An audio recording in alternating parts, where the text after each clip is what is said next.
The massive space station gleamed like a jewel against the stars. Nexus Prime stretched for hundreds of kilometers, its crystalline spires and metallic rings housing the greatest minds from across the galaxy. Today, something special was happening. The Galactic Confederation was welcoming its newest member species. Dr. Elena Vasquez stood at the viewing port of the human transport ship, watching the station grow larger. She wore her best diplomatic uniform, dark blue with gold trim that represented Earth. Behind her, the rest of the human delegation prepared for what might be the most important day in human history. "Look at that," whispered Dr. James Chen, the mission's chief scientist. "I've never seen anything so beautiful." Elena nodded but kept her expression calm. She knew they were being watched and judged. The humans had been waiting for this moment for 50 years, ever since they first detected alien signals from deep space. Now they were finally joining the galactic community. Their ship was nothing special compared to what surrounded them. Human fusion engines were crude next to the elegant vessels that floated nearby. Some ships looked like living creatures, their hulls pulsing with organic light. Others were geometric impossibilities that seemed to bend space around them. The human transport looked like a metal box with rocket engines stuck on the back. "Attention Earth vessel," came a voice through the communication system. The translator made it sound mechanical and cold. "You are cleared for docking bay 77 Alpha. Please follow the guidance beacons." Elena watched as streams of light appeared in space, leading them toward a massive opening in the station's side. Other ships were arriving too. She saw vessels that looked like crystal flowers, others that seemed to be made of pure energy, and some that hurt to look at directly. The docking process took an hour. When they finally stepped off their ship, Elena felt the artificial gravity pull at her feet. The air smelled different here, filled with scents she couldn't identify. The docking bay was enormous, with ceilings that disappeared into misty distance above. A group of aliens waited for them. Elena had studied the major species for years, but seeing them in person was still shocking. The delegation was led by Ambassador HFY of the Veltar Empire. He stood 3 meters tall, his body made of what looked like living crystal. Light moved through his transparent skin in patterns that Elena's briefing said indicated emotions. Next to him stood a representative from the Korthani Collective. The squid-like being floated in a tank of water that somehow stayed contained without walls. Its tentacles moved in graceful patterns while its large eyes studied the humans with obvious amusement. Behind them, Illumina floated as a shifting cloud of golden energy. It had no fixed form, just a consciousness made of light that spoke through vibrations in the air. "Welcome, humans of Earth," HFY said. His voice came from speakers built into his crystalline body. "We are honored to meet such a unique species." Elena heard the pause and understood its meaning. Unique was a polite way of saying primitive. "Thank you for this opportunity," Elena replied, keeping her voice steady. "We're excited to learn from the Confederation and contribute what we can." The Korthani made a sound like bubbling water that the translator rendered as laughter. "Contribute? How delightfully optimistic. Perhaps you can share your charming habit of burning fossil fuels for energy." More aliens had gathered to watch the ceremony. Elena saw dozens of species she couldn't identify. Some looked like insects the size of people, others like walking plants, and a few that seemed to be made of metal and circuits. They all stared at the humans with expressions that ranged from curiosity to barely hidden contempt. The procession moved through corridors that defied human understanding of architecture. Walls curved impossibly, and sometimes the floor became the ceiling without any sense of transition. Elena focused on walking steadily and not showing her amazement. They entered the Great Assembly, a spherical chamber the size of a small city. Thousands of seats floated in three-dimensional space, each one occupied by a different alien species. In the center hung a platform where the ceremony would take place. "Beings of the Confederation," HFY announced, his voice somehow reaching every corner of the vast space. "Today we welcome a new species to our community. The humans of the Sol system have achieved faster-than-light travel and peaceful contact. They seek to join our grand alliance of civilizations." Elena stepped forward as rehearsed. The platform rose to meet her feet, carrying her to the center of the assembly. Thousands of alien eyes focused on her. She felt like a specimen under a microscope. "The human species," HFY continued, "has existed for approximately 300,000 years on their single world.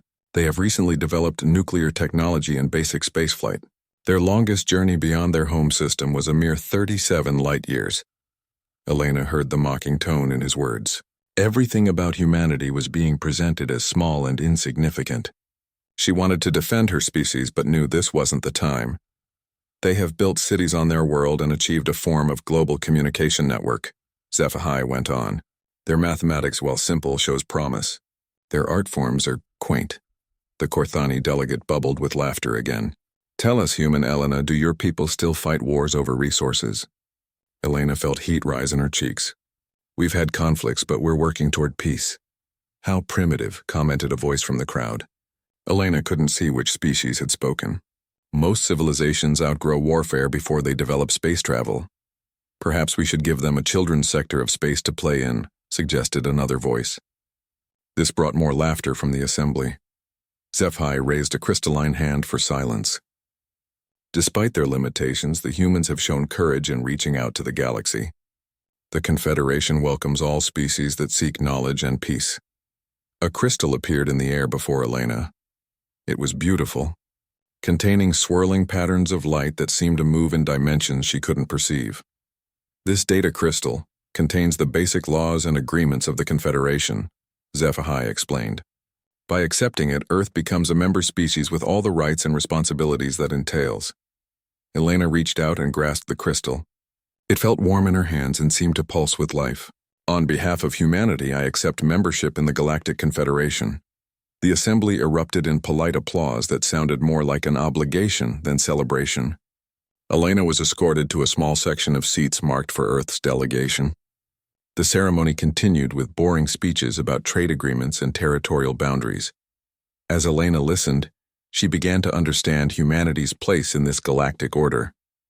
They were being given rights to mine asteroids in dead solar systems. Their trade quotas were laughably small. Their technological exchange privileges were limited to appropriate level systems. They're treating us like children, whispered Dr. Chen during a break in the proceedings. Worse, Elena replied quietly. They're treating us like pets. The ceremony ended hours later. As the human delegation was escorted back to their ship, Elena noticed how the other species looked at them. Some showed pity, others amusement, and a few displayed the kind of protective affection people might show to a lost puppy. Back in their quarters, the human team gathered around a small table. The celebration they had planned felt hollow now. At least we're members, said Dr. Sarah Kim, trying to sound positive. We can start learning from them. Elena looked out at the stars through their small porthole. Somewhere out there was Earth, their small blue world that suddenly felt very far away and very alone. Yes, she said finally, we'll learn, and maybe someday we'll surprise them. She had no idea how prophetic those words would turn out to be. 3 months had passed since the ceremony at Nexus Prime. Dr. James Chen stood on the rocky surface of Kepler 442b, watching the sunrise paint the alien landscape in shades of purple and gold. The mining operation was going well, better than anyone had expected from what the Confederation had called a worthless rock. The planet was supposed to be dead. No atmosphere worth breathing, no life, no valuable minerals near the surface, perfect for a species like humanity that needed to prove itself worthy of galactic citizenship. The human mining teams had been working here for weeks, using their crude fusion-powered equipment to dig into the planet's crust. Chen wiped sweat from his forehead and looked at the massive excavation site spread out below him. Dozens of human workers operated heavy machinery, slowly carving deeper into the planet's secrets. The Confederation had been clear about the rules. Humans could keep anything they found, as long as they followed proper mining protocols and didn't disturb any archaeological sites. Not that anyone expected to find any archaeological sites on a dead world. Dr. Chen, you need to see this, came a voice through his communication device. It was Lisa Park, one of his graduate students who was working on the deep excavation team. Chen made his way down the rocky slope to where the main dig site had expanded over the past week. The fusion cutters had carved a hole nearly a kilometer deep, following a promising mineral vein that kept leading them further underground. Lisa was waiting for him at the bottom, her face covered by a breathing mask but her eyes bright with excitement. We found something, she said. Something big. She led him to the newest section of the excavation, where the rock face had been cut away to reveal something that made Chen's heart skip a beat. Instead of more rock, The fusion cutters had exposed what was clearly artificial structure. Smooth walls made of some kind of dark material stretched down into the depths. How deep does it go? Chen asked, trying to keep his voice calm. We don't know yet, Lisa replied. The sensors can't penetrate whatever this stuff is made of. But Dr. Chen, look at this. She led him along the exposed wall to where her team had carefully cleaned away debris. Chen's breath caught in his throat. Carved into the dark material were symbols and patterns. They weren't random decorations. They were writing. Chen had spent 20 years studying ancient human civilizations. He knew Egyptian hieroglyphs, Mesopotamian cuneiform, Sanskrit, and dozens of other dead languages. What he was looking at now shouldn't have been possible. Mixed in with completely alien symbols were markings he recognized. Not exactly the same as any Earth language, but close enough to make his hands shake as he reached out to trace them with his finger. Have you documented all of this? He asked. Every centimeter, Lisa confirmed. But Dr. Chen, there's more. We found an opening. She led him around a corner where the excavation team had discovered what looked like a doorway. It was clearly artificial, made to accommodate beings roughly human-sized. The entrance was sealed, but through a small gap they could see that it led into vast chambers beyond. Chen activated his portable scanner and aimed it at the wall. The dating results that came back made him check the device twice. According to every test he could run, the structure was over 50,000 years old. That can't be right, he muttered. Run the scans again. Lisa had been conducting her own tests. Dr. Chen, I've run them 5 times. The results are consistent. This structure predates every known civilization in the Confederation. Chen felt a chill that had nothing to do with the planet's thin atmosphere. He opened his communication device and sent a priority message to Dr. Vasquez back on the orbital station. Hours later, Elena Vasquez arrived with a full archaeological team. She stood looking at the exposed structure with the same expression of disbelief that Chen had worn. James, are you absolutely certain about those dates? She asked. As certain as I can be, he replied. But Elena, that's not the strangest part. Look at these symbols. He showed her the sections of wall where Earth-like writing appeared alongside the alien script. Elena had studied ancient languages too, and her face went pale as she recognized the implications. This looks like Proto-Sanskrit, she whispered. But that's impossible. Not just Sanskrit, Chen said. I've found markings that resemble early cuneiform, hieroglyphs that predate the pyramids, and what might be Linear A, all mixed together in patterns that suggest they were contemporary. Elena activated her own scanner and began running tests.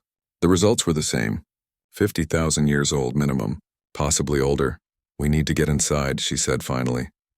The team spent the next 2 days carefully opening the sealed entrance. When they finally broke through, their lights revealed chambers that stretched away into darkness. The architecture was unlike anything in the Confederation databases. Organic curves blended with geometric precision in ways that seemed impossible. Chen led the way into the first chamber, his footsteps echoing in the vast space. The walls were covered with more inscriptions, but these were different, larger, more elaborate, like ceremonial displays rather than simple writing. In the center of the chamber stood a pillar made of the same dark material as the walls. Its surface was covered with what looked like a star map, but one unlike any chart Chen had ever seen.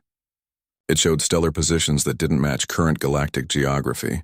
Elena, look at this, he called. She joined him at the pillar, studying the carved stellar chart. Her expertise was in archaeology, but she knew enough astronomy to recognize impossible when she saw it. These star positions, she said slowly. They're wrong, or very, very old.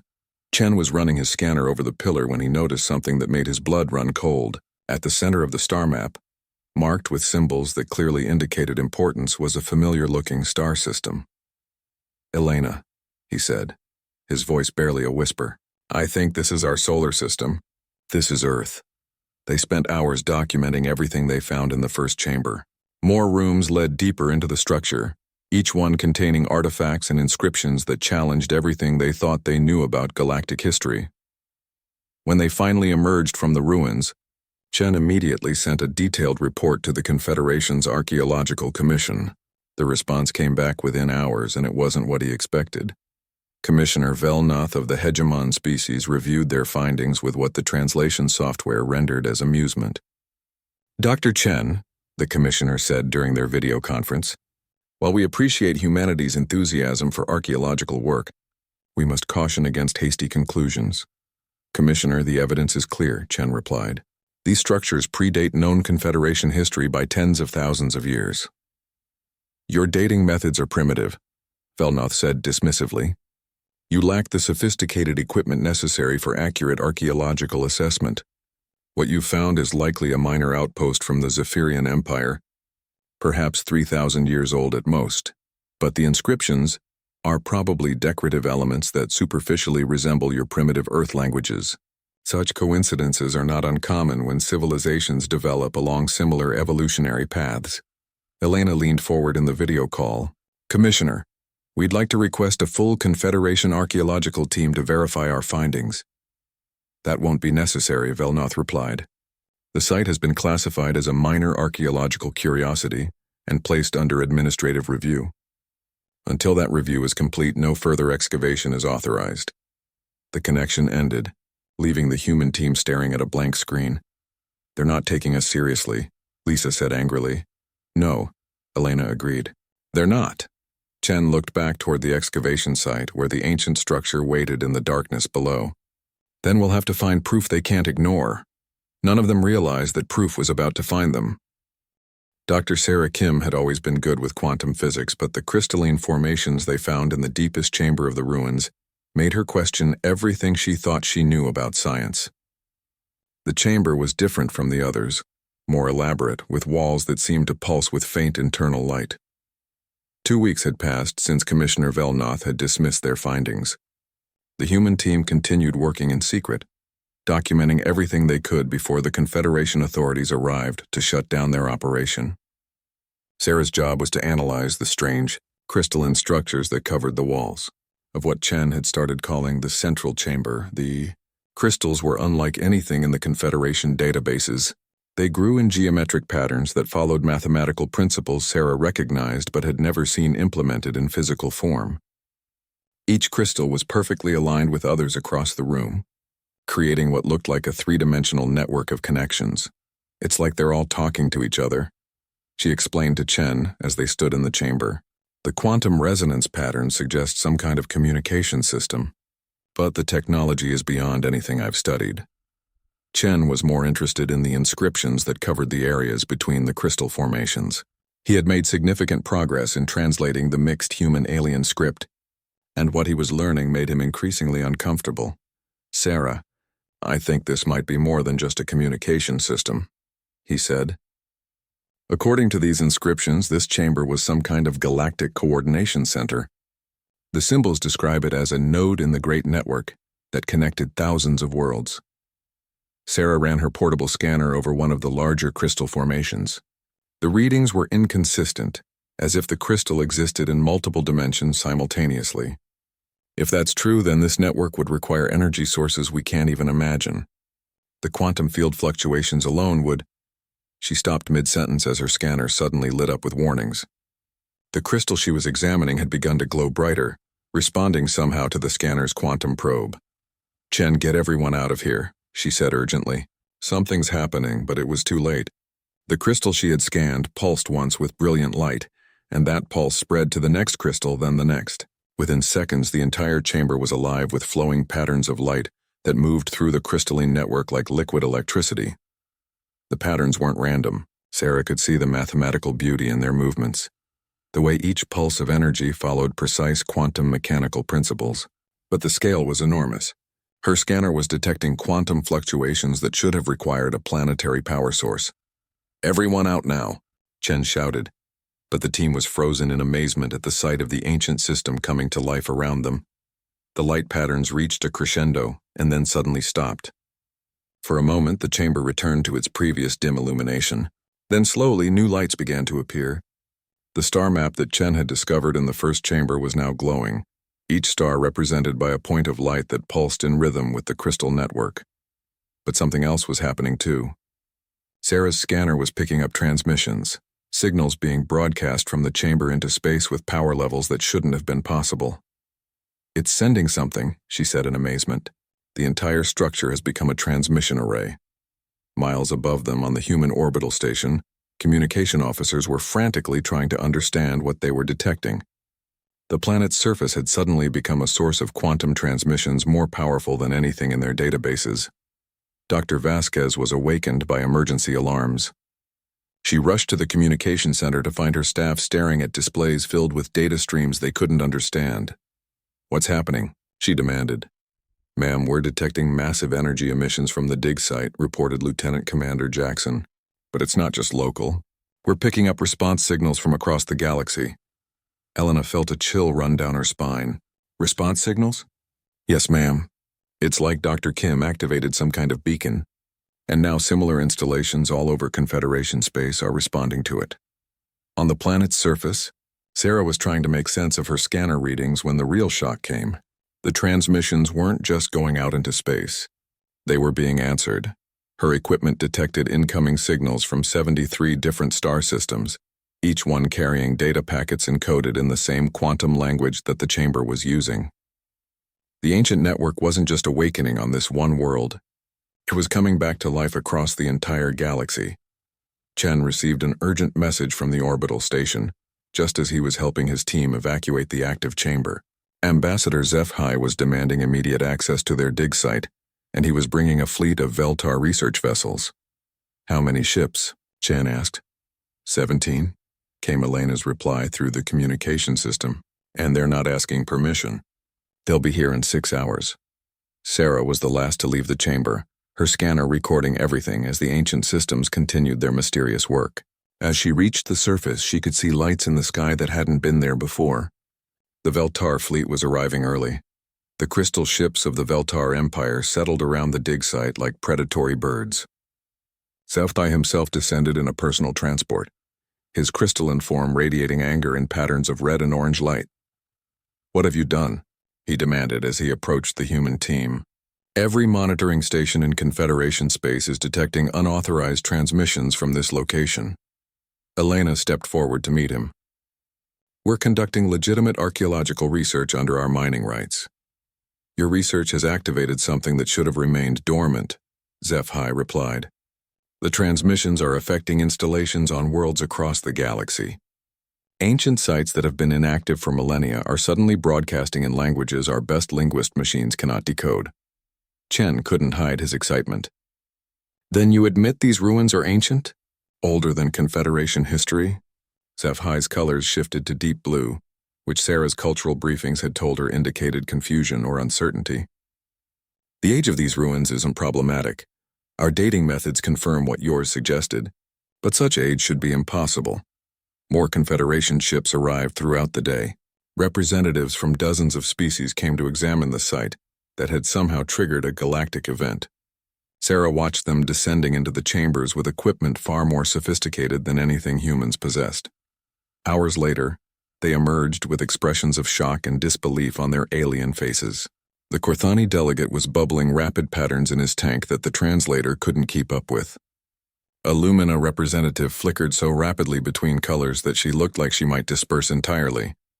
"The linguistic analysis is complete," announced Dr. Thexmore, the Confederation's chief xenolinguist. The insectoid being's compound eyes reflected the light of the setting sun as she addressed the assembled crowd. "The transmissions contain technical specifications and operational manuals. But the technologies described are beyond our current understanding." "What kind of technologies?" Elena asked. Dr. Thexmore's mandibles clicked nervously.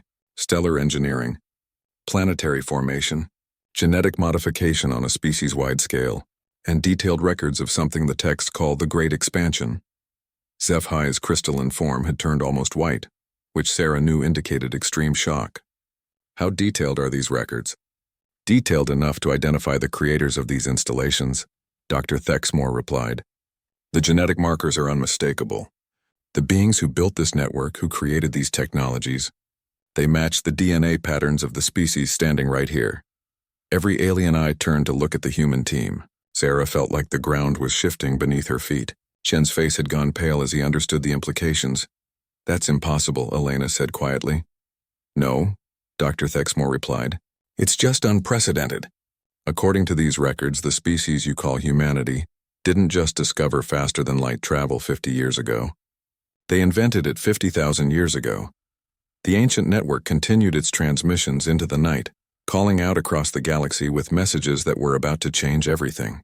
On distant worlds, long-dormant installations stirred to life, responding to the signal from a small planet in what everyone had thought was an insignificant star system. The galaxy was about to remember who its first children really were. The emergency session of the Galactic Council was unlike anything in the Confederation's recorded history. Representatives from every major species had gathered at Nexus Prime within 48 hours of the transmission event. The Great Assembly Chamber buzzed with fearful whispers in a dozen languages as delegates tried to understand what was happening to their galaxy. Dr. Elena Vasquez stood at the center of the chamber, no longer the humble representative of a primitive species seeking acceptance. The data crystal in her hands contained evidence that was reshaping everything the galaxy thought it knew about itself. "Honored delegates," she began, her voice carrying clearly through the vast space. 3 days ago, our archaeological team accidentally activated an ancient communication network on Kepler 442b. Since then, similar installations have come online across 73 worlds in Confederation space. The Corthani delegate's tentacles writhed nervously in his water tank. "We know this, human Elena. What we demand to know is how your species possessed the activation codes for technology that predates our civilizations." Elena activated the holographic display that floated above the central platform. Images from archaeological sites across the galaxy appeared in three-dimensional detail. Each one showed the same impossible truth. "Because we didn't need activation codes," Elena replied. "The network recognized human genetic markers and responded automatically, just as it was designed to do 50,000 years ago." The display showed excavation footage from the Veltar homeworld, where crystal formations identical to those on Kepler 442b had been discovered beneath the capital city. Similar finds on the Corthani ocean world, the Lumina energy fields, and dozens of other planets painted a picture that no one wanted to accept. HFY rose from his seat, his crystalline form pulsing with agitated orange light. "The implications of what you suggest are unthinkable. You claim that humanity, a species that could barely reach its own moon 50 years ago, once ruled the galaxy?" "Not ruled," Elena corrected. "Built. According to the technical manuals we've recovered, your crystal technology isn't naturally occurring, Ambassador. It's the result of genetic engineering programs that transformed basic silicon-based life forms into the Veltar people." The chamber erupted in shocked exclamations. HFY's colors shifted rapidly through the spectrum as he processed this information. That cannot be. "The genetic markers are conclusive," announced Dr. Thexmore from her position in the scientific advisory section. "My team has completed the analysis. The Veltar genome contains artificial modifications that match the engineering specifications found in the human archives." Elena continued her presentation as more evidence appeared in the holographic display. "The Corthani Collective's homeworld shows clear signs of artificial modification. The ocean composition has been carefully adjusted to support your specific biochemistry. The continental structure follows patterns of deliberate terraforming." The Corthani delegate's bubbling reached a frantic pitch. "You suggest that our sacred waters, the birthplace of our consciousness, was manufactured?" "Enhanced," Elena said gently. "The records indicate that proto-Corthani life already existed on your world. The human terraforming project simply created optimal conditions for your species to evolve and thrive." Similar revelations followed for species after species. The proud hegemon race discovered that their homeworld's unusual gravity had been artificially adjusted to promote their distinctive physiology. The plant-like Verdani learned that their photosynthetic abilities had been enhanced through genetic modification programs. Most shocking of all were the findings about the Lumina Collective. The energy-based beings had always believed themselves to be naturally evolved consciousness. But the archives told a different story. According to the technical specifications, Elena explained, the Lumina represent the most advanced experiment in the human archives. Consciousness transfer from biological forms to quantum energy substrates. The process was apparently still experimental when the records end. The Lumina representative flickered through colors that had no translation, its energy form becoming increasingly unstable as it processed this information. Dr. Chen had joined Elena on the platform, carrying data tablets filled with translation work that had occupied him for sleepless days and nights. "The pattern is consistent across all the archives we've accessed," he said. "Humanity appears to have been conducting a galaxy-wide civilization project, creating optimal conditions for different types of life to evolve, then guiding that evolution toward intelligence and eventually toward space travel. But why?" demanded the delegate from the metallic synthesis, a species of artificial beings who had just learned they weren't as artificial as they'd believed. "Why create so many species? Why guide evolution rather than simply expanding human colonies?" Elena looked at the translated records in her hands. According to the archives, humanity was preparing for something they called the Great Departure. They wanted to ensure that intelligent life would continue to thrive in the galaxy, even if they weren't here to guide it. The chamber fell silent as the implications sank in. Every species in the Confederation owed their existence directly or indirectly to human intervention. The galaxy's greatest civilizations were the children of a species they had been mocking as primitive just days before. "There's more," Chen said quietly. The archives contained detailed records of the departure preparations, massive construction projects in the galactic rim, fleet movements on a scale that dwarfs anything in current Confederation history, and a recall protocol. "Recall protocol?" Zeph-Hi's voice was barely above a whisper. "Instructions for reactivating the communication network when the galaxy was ready for their return," Elena explained. "The network we accidentally triggered wasn't just sending random transmissions. It was broadcasting a specific signal across space and time."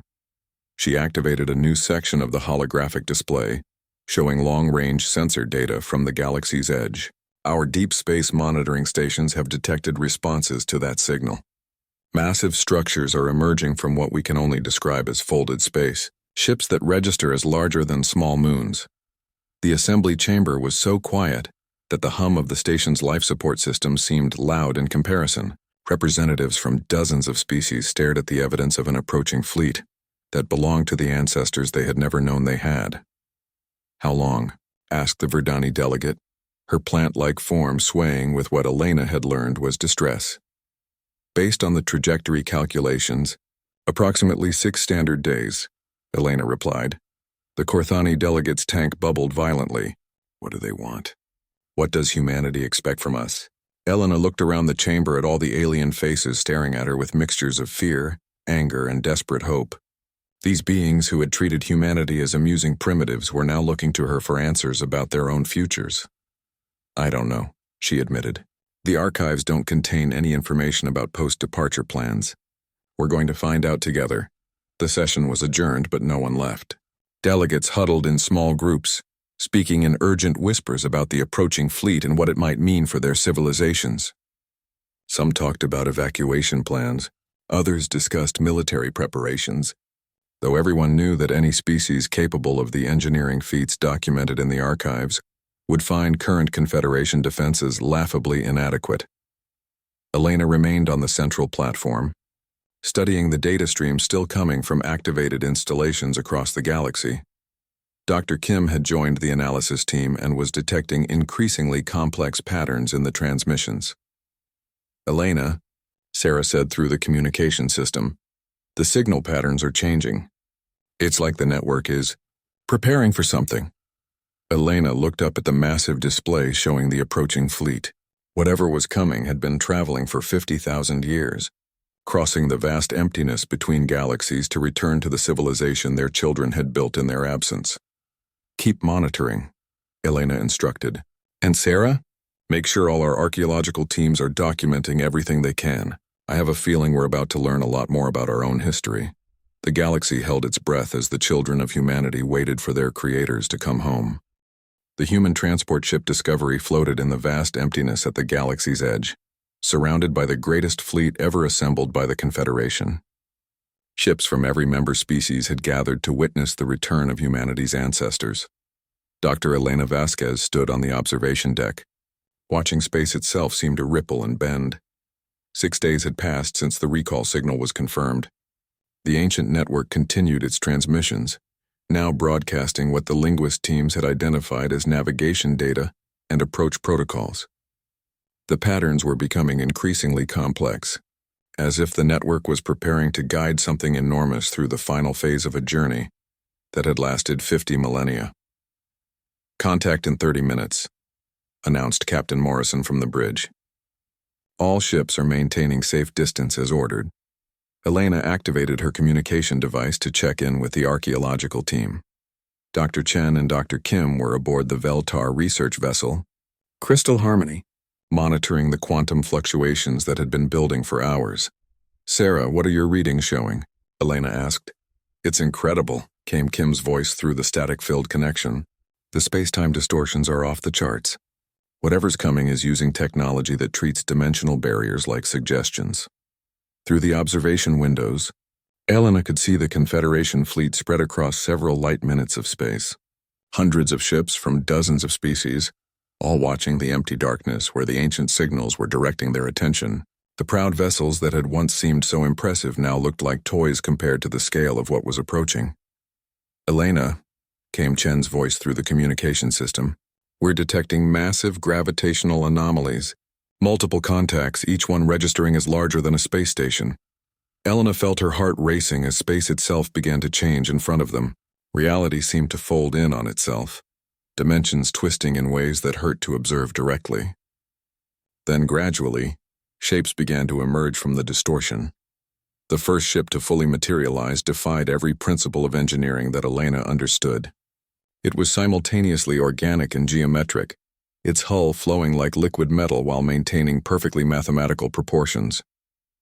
The vessel was easily 20 kilometers long, but somehow gave the impression of being much larger, as if parts of it existed in dimensions that human eyes couldn't perceive. More ships followed, each one unique but clearly built by the same impossible technology. Some looked like crystalline flowers the size of small moons. Others resembled geometric puzzles that folded through space in patterns that made Elena's head spin. All of them pulsed with internal light that suggested power sources beyond current understanding. "Confederation fleet. This is Admiral Thexhai aboard the flagship Eternal Crystal," came a transmission from the Veltar command ship. "We are detecting 63 contacts. Size estimates are unprecedented." Elena watched in amazement as the ancient fleet finished materializing. The ships arranged themselves in perfect formation, their positions following mathematical patterns that created three-dimensional fractals across several cubic light-hours of space. It was the most beautiful and terrifying sight she had ever witnessed. Then, something impossible happened. Elena felt a presence in her mind, a voice that spoke directly to her consciousness without using words. Around her, other humans on the ship suddenly straightened, their eyes widening as they experienced the same phenomenon. "Children of Earth," the voice said, warm and familiar despite being utterly alien. "We have heard your call and have come home." Dr. Kim's voice came through the communication system, filled with excitement and fear. "Elena, are you getting this? The transmissions aren't coming through normal communication channels. They're broadcasting directly to human neural patterns." Elena tried to respond to the presence in her mind, focusing her thoughts. "Who are you?" "We are the hegemony," came the reply. "We are your ancestors, your future, and your family. We left guardians to tend the home fires while we explored beyond the galaxy's edge. You are the descendants of those guardians." Images flooded Elena's consciousness, visions of Earth as it had been 50,000 years ago, covered with cities that blended seamlessly with natural landscapes. Massive space elevators reaching toward stars that humans had moved into more convenient positions. Fleets of ships larger than continents departing for journeys into the dark spaces between galaxies. "The Confederation fleet is requesting communication." Elena thought back. "They may speak," the presence replied with what felt like amusement. "Our children have grown into interesting forms." Elena watched as one of the hegemony ships detached from the main formation and approached the Confederation fleet. It was smaller than the others, only about the size of Nexus Prime, but its very presence seemed to bend space around it. A communication channel opened on frequencies that reached every ship in the fleet simultaneously. The voice that spoke was clearly human, but carried an authority that made Elena's knees weak. "Greetings, children of our children," the voice said. "I am Harold Adara, speaking for the Hegemony Council. We are pleased to see how well you have grown in our absence." The Confederation communication networks erupted with responses from dozens of species, all talking at once. Admiral Thexhai's voice cut through the chaos. We greet you, ancestors. The Confederation speaks with one voice in welcoming you home. Herald Adora's reply carried a tone of gentle correction. The Confederation speaks with many voices as we intended. Diversity of thought and form was always the goal of our great work. Elena watched as the Herald ship moved closer to the Confederation fleet. Through the observation windows, she could see it was beautiful beyond description, its hull covered with patterns that seemed to move and shift as she watched. We understand there has been some confusion about galactic history, Herald Adora continued. This is natural. We designed your development cycles to focus on independence and self-discovery, rather than dependence on ancient knowledge. The Korthani delegate's voice came through the communication system, filled with the bubbling that indicated extreme agitation. You made us? All of us? We provided opportunities, the Herald replied. The Veltar's crystal integration, the Korthani's aquatic intelligence, the Lumina's energy transcendence, these were all potentials we saw in your ancestor species. You chose how to develop those gifts. Elena found herself speaking into the communication system without conscious decision. Why did you leave? Why abandon the galaxy you had spent so long developing? The Herald's attention seemed to focus on her specifically, and Elena felt that warm presence return to her mind. Elena Vasquez, descendant of Maria Santos Vasquez, our Chief of Archaeological Preservation. Your genetic line carries strong traces of our original form. Elena's breath caught. She was connected to these beings not just as a human, but through direct family lineage stretching back 50,000 years. We left because the galaxy became too small, Herald Adora explained. When you can engineer stars and design species, when you can fold space like paper and move planets to more convenient orbits, you begin to look beyond the familiar spiral of your birth. Other galaxies called to us with mysteries that this one could no longer provide. The communication channel filled with voices as various species asked about their own histories, their development, their purposes. The Herald answered each question with patience that spoke of vast experience. The metallic synthesis represents our experiments in purely artificial consciousness. The Verdani are our studies in plant-based intelligence. Each species carries part of our curiosity about the forms that consciousness can take. Elena listened in amazement as the Herald casually described galactic engineering projects that had lasted thousands of years, moving star systems to create optimal conditions for life, adjusting planetary orbits to maximize habitability, seeding worlds with carefully designed evolution pressures that would guide development toward intelligence. But why return now? Asked Admiral Thexhai. Because our children have grown ready to join us, the Herald replied. The great work in this galaxy is complete. You have achieved space travel, formed alliances, and learned to see beyond the boundaries of your home worlds. You are ready for the next phase, which is, Elena asked. The Herald's response filled her with both excitement and terror. To join us in exploring what lies beyond the known universe. There are other galaxies, other dimensions, other forms of existence that we have barely begun to understand. The universe is vast beyond imagination, and we have only touched its edges. Elena looked around at the Confederation fleet, at the representatives of dozens of species who had just learned they were part of an experiment that spanned 50,000 years. Some ships were already moving closer to the hegemony vessels, drawn by curiosity and wonder. Others hung back, clearly overwhelmed by the implications of what they were learning. What about those who want to stay? She asked. The galaxy will always be here, Herald Adora replied with warmth. Some will choose to remain and continue the work of shepherding new intelligence as it emerges. Others will join us in the deep exploration. Both choices have value. Elena felt the presence in her mind intensify, and suddenly she could see through the Herald's eyes.